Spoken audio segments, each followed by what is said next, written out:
આપણને જીવન આપે છે. શું જીવન આપે છે આપણને? આપણો જ્યારે સમય હોય, સૂર્ય તપતો હોય, એમાં ઓશિંતાનો સૂર્ય અસ્તથી તો અંધકાર ફેલાઈ જાય. તો એમ આપણના ભૌતિક, દૈવિક, આધ્યાત્મિક સુખો છે. ત્યારે ભૌતિક સુખો છે, ભૌતિક સુખોમાંથી આપણે ક્યારેક સમયનું પરિવર્તન આવે, એ સંપત્તિ બધું વિલીન થઈ જાય. જેમ બ્રિટિશ હતોનો સૂર્ય કોઈ દી અસ્ત થતો નહોતો, પણ સમયનું પરિવર્તન આપ્યું તો બ્રિટિશ છે આખું વર્લ્ડ છોડી અને નાના એવા ગુજરાત જેવડા ટાપુમાં જીવન ગુજારા કરે છે. ત્યારે આપણી પાસે લીલા ટાટા જેવી સંપત્તિ હોય અને સમયનું ચક્કર ફરે. પાંડવોનું જો સમયનું ચક્કર ફર્યું તો એને હિમાલય હાથ ગાળવા જવું પડ્યું. લોર્ડ કૃષ્ણ, લોર્ડ રામને સમયનું ચક્કર ફર્યું તો જન્મ ન્યા લીધો અને એ પોતે નંગે પેટ ભાગતા ભાગતા પરબમાં ભગવાન કૃષ્ણ આવી અને 3.5 અનુષ્ઠાન કર્યું. અને 3.5 અનુષ્ઠાનની અંદર પરમાત્માએ કૃષ્ણ પર પ્રેરણા કરી અને દ્વારિકામાં ગોલ્ડનની નગરી બનાવી અને રાતોરાત એમપીમાંથી માણસોને ઉપાડી અને દ્વારકામાં લેવા. તો એને જો સમયનું ચક્કર ફર્યું તો આપણે તો મનુષ્યથી.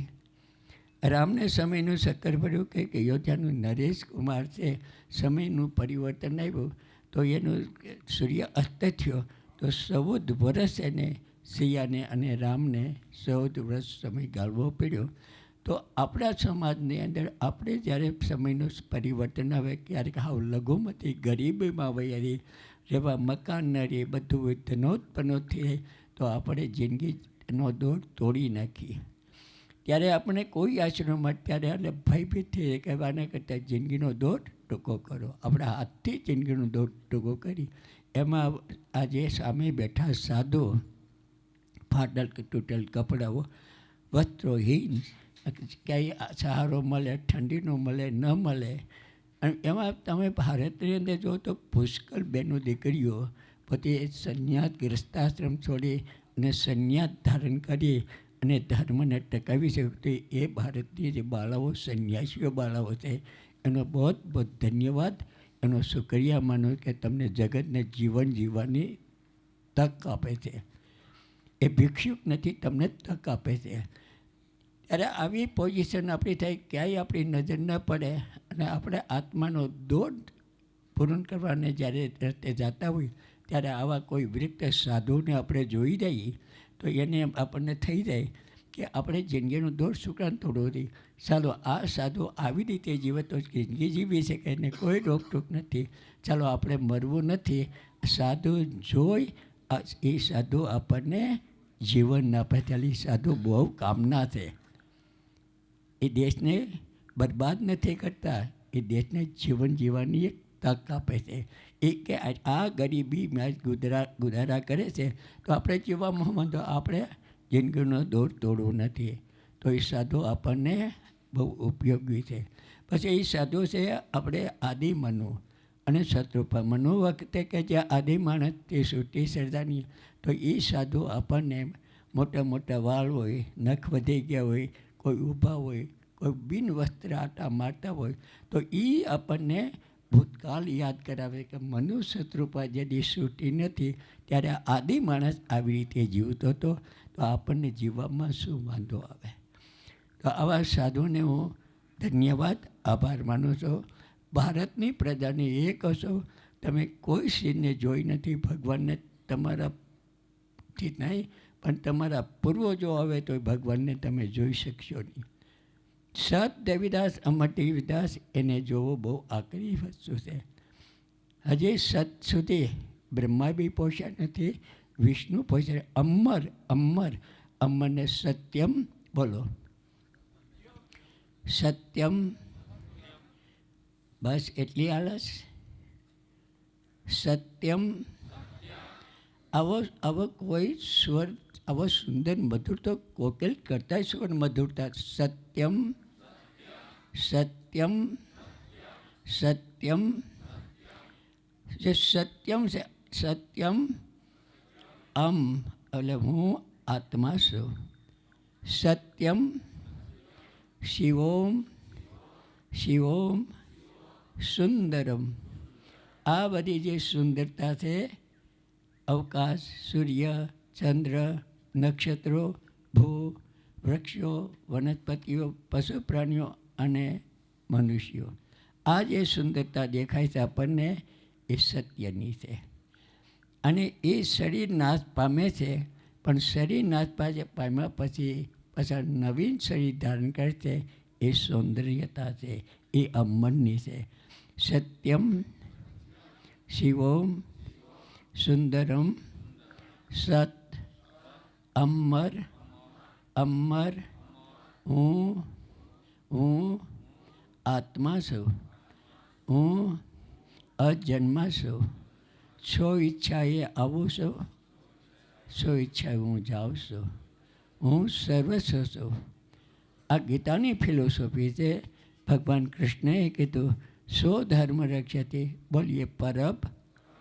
પરબ પ શબ્દ છે એને આધારિત આપણે છીએ. પ શબ્દ છે એ પ્રાલબ્ધ છે. હાથ, પગ, કાન, આંખ, જીભાન, વાણી, કર્મ, ક્રિયા, કર્તા, કર્તરી, આ બધું છે પ આધારિત છે, પ્રાલબ્ધ આધારિત છે. પ્રાલબ્ધ નથી તો હાથ ન હોય, પગ ન હોય, કાન ન હોય, નાક ન હોય, કાન ન હોય, શ્વાસ ન હોય, ઓક્સિજન ન હોય તો આપણે ટકી શકીએ નહીં. એટલે પને આધારિત છે, આપણે પ્રાલબ્ધ આધારિત છીએ. અને પ એટલે પ્રાણ છે. ક બ્રહ્મ, ખ બ્રહ્મ, પ્રાણ વાક્યમ સત્યમ બ્રહ્મ. એટલે પ આધારિત આપણે છીએ. પ એટલે સો ધર્મ રક્ષતે. તારો કોઈ ધર્મ નથી. તારી અંદર ભીતર જા, તારી અંદર જે ચેતના છે એ તારો ધર્મ છે. એ ગીતાની ફિલોસોફી ભગવાન કૃષ્ણએ એના મુખરબંધથી કીધી કે સો ધર્મ રક્ષતી. તો એટલા બધા ધર્મ તો ક્યાં ગયા? કેવું શસ્ત્રનો ઉપયોગ બધું એક જ ઝાટકે બધું ખતમ કરીએ. એક જ કહેજો કોઈ ધર્મ તારું નથી, સો ધર્મ રક્ષે. તારા ધર્મનું રક્ષણ કરે. તો હું આપ લોકોને કહું છું કે થોડુંક ચેતના, થોડુંક જાગૃત માનનું શરીર આપણને પ્રાપ્ત થયું છે. તો એ માનનું શરીર આપણું સફળ બને. અને એ સફળ બનાવવાના માટે તમારે કર્મયોગ કરવો જ પડશે. અને કર્મયોગથી તમે સફળતા પ્રાપ્ત થો. તમારે એક આહાર જોઈએ છે તો રાત દિવસ મહેનત કરવી પડે તો તમને અન્ન પ્રાપ્ત થાય. અને તમારે જળ તત્વ જોઈએ તો ભીતર તમારે ભૂમિમાં જવું પડે તો એમાંથી પાણીનું જળનું પ્રાપ્ત થાય. કાં સરોવર બનાવવું પડે, એનાથી તમારું પ્રાણ ઓક્સિજન જળવાઈ રહે છે. આ જીવન જાળવવાના માટે કર્મયોગ બનવું પડે છે. કર્મયોગ સિવાય કોઈ વસ્તુ પ્રાપ્ત થતી નથી. તો આપણા જીવનમાં કાંઈક ઘટે છે એ મેળવવાનું છે. ચાલો આપણા જીવનમાં એક ઘટે છે કે જે પૂરતી વયના જે હોય એની ત્યાં સંતતિ થાય તો ઘરમાં એક વિચારે મારા ઘરમાં ક્યાંક ઘટે છે. શું ઘટે છે? ક્યાંક પ્રકાશ વિદ્યુત ઘટે છે. વિદ્યુત એટલે કે રોશની જોઈ છે. રોશની એટલે સંતતિ ઉત્પન્ન કરવા માટે કન્યા જોઈએ છે. તો કન્યા જોવાના માટે એ ઘરને, એ બાળકને, એના પૂર્વજોએ કર્મયોગી બનવું પડે. સારું કામ કરે, સારો વિકાસ કરે, સારી કીર્તિ મળવે તો કોઈને ગોતવાનું સામે આવીને કન્યા અર્પણ કરી દે. અને કન્યાથી આપણા ઘરમાં બધી સર્વસ્વ વસ્તુ પ્રાપ્ત થાય છે. તો સંસાર ધર્મની અંદર ખાસ તો એ શીખવું જોઈએ.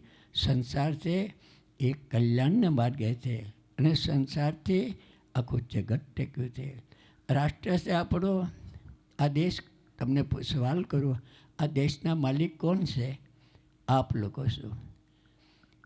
આ દેશના માલિક નરેન્દ્રભાઈ નથી, રાષ્ટ્રપતિ નથી, સુપ્રીમ કોર્ટ નથી, યુનો નથી. આ દેશના માલિક આપ છો. આ દેશ હાલે છે તમારા આધારિત હાલે છે. આ દેશના માલિક આપ લોકો છો.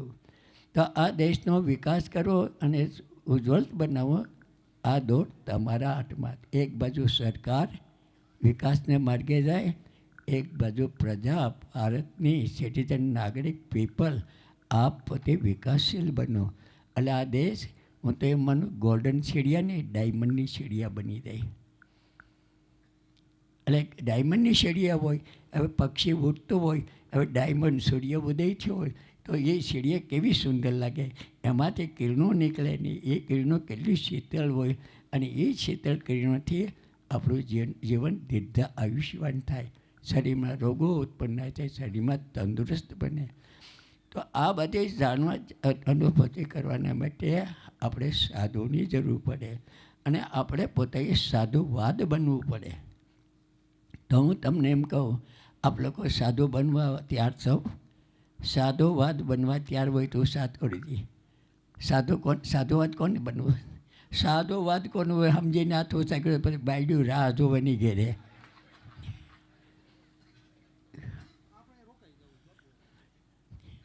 સાધુવાદ, સાધુ શબ્દ જુદો, સાધુવાદ બી શબ્દ જુદો છે. સાધુવાદ સંસ્કૃતની અંદર એ થાય, સાધુવાદ બૌદ્ધિકતા, સમજદારી, વિવેક, વિનય, આ બધી જાતનું જ્ઞાન હોય અને સમજદારી આવી જાય, આનું નામ સાધુવાદ. અને સાધુ જે શબ્દ છે એ સાધુ બનો ઈશ્વરનું પ્રતિમ છે. સાધુ એટલે એક બે વ્યક્તિ ભેગી થઈ, એક જીવ ને એક શિવ, એને સવાલ કર્યો, આ દુનિયા કોને બનાવી છે? આ સૂર્ય કોને બન્યો, અવકાશ કોને બન્યો, ચંદ્રમા કોને બન્યો, અને સમુદ્ર કોને આવડું મોટું બન્યું, અને થાંભલું ને ત્યાં અંતરિયાળ રોકાનું છે, બધું છે હું? જીવે શિવને પૂછ્યું. તો શિવે જવાબ આપ્યો કે એ મને ખબર નથી પણ એટલી ખબર છે, સા વત્તા આ, સા વત્તા આ એટલે આત્મા, સા વત્તા આ સ એટલે સર્જન, સાધુ તો એને બનાવ્યો બરાબર. તો કોને બન્યો? સાધુ. ધો વત્તા ઓ એટલે ઉજ્જવળ પ્રકાશ, અને ઓ વત્તા ધ એટલે ધીરજ. આત્મા છે, ભય છે, અભય છે કે નિર્ભય છે? આ આત્મા જે શબ્દ છે એનું નામ સંસ્કૃતમાં સાધુ કીધું. સાધુ અને સાધુવાદ એટલે આ બધી જનતા સર્વસ્વ. તમારામાં બૌદ્ધિકતા, વિવેક, વિનય, સમજદારી આવી જાય, એનું નામ સાધુવાદ. તો આ દેશની પ્રજા સાધુવાદ બને તો આ દેશ ઉજ્જવળ અને વિકાસશીલ બને. તો ખરેખર હું તો એ માનું છું, આ દેશને વિકાસશીલ બનાવવું હોય તો તમારી પ્રજાને તમારે બે વસ્તુ કરવી પડશે. ધર્મ જાળવો તો ધર્મનો દોર આપ લોકોના હાથમાં છે. ધર્મનો દોર આપ લોકોના, રાષ્ટ્રનો જે ધ્વજ છે એનો દોર આપ લોકોના હાથમાં છે. નથી સરકારના હાથમાં, નથી પાદરીના હાથમાં, સંસારના હાથની અંદર આ દોર છે. એ દોરને મજબૂત રાખી અને ધ્વજ લહેરાવો એ તમારું કામ છે. તો આ દેશને વિકાસશીલ બનાવવો અને દેશને સર્વસ્વ બનાવવો હોય તો સંસારની અંદરથી એક સંતતિ આપ રાખો અને એક સંતતિ રાષ્ટ્રને આપો, અને એક સંતતિ ધર્મને આપો. અને ધર્મ છે એ સંતતિથી લગ્નો ન થઈ શકે, બ્રહ્મચર્યોથી ધારણ કરી અને દેશનું રક્ષણ કરે અને ધર્મનું રક્ષણ કરે. તો આની અંદર કે અભિયાન આવા ચાલુ થાય તો હું તો એ માનું કે આ પૃથ્વી સદીઓથી આ પૃથ્વી બની છે, હજી નિર્બળ, ગરીબ અને લઘુમતીમાં ધસરાતી જાય છે. અન્ન નથી મળતું, પાણી નથી મળતું, લોટ નથી મળતો. આટામાં તેનું પ્રતિબિંબ શું છે? તો એની જાગૃતિને કરવાના માટે શાસન ધારે એ કરી શકે અને ધર્મ ધારે એ કરી શકે. બે શાસન છે. પહેલું શાસન છે ધર્મ શાસન અને બીજું શાસન છે ધર્મ શાસન. તો એની અંદર આપ સમાજ જાગીએ તો આપણે કોઈને ગરીબી, લઘુમતી તરીકે રહેવા ન દઈએ. બધાને ખંભે ખંભો હાથ સાથે મિલાવી સહારો આપો. એક નિર્બળ છે એને ટેકો આપો, બલવાન છે એને ટેકો આપો, એ બીજો નિર્બળ છે એ બલવાન થાય, એ બીજાને ટેકો આપો. આ દેશ આપણો છે એટલું કહી અને મારી વાણીને વ્યક્તિને પૂરણ કરીને લોર્ડ કિશન બલેશીઓ આશીર્વાદ.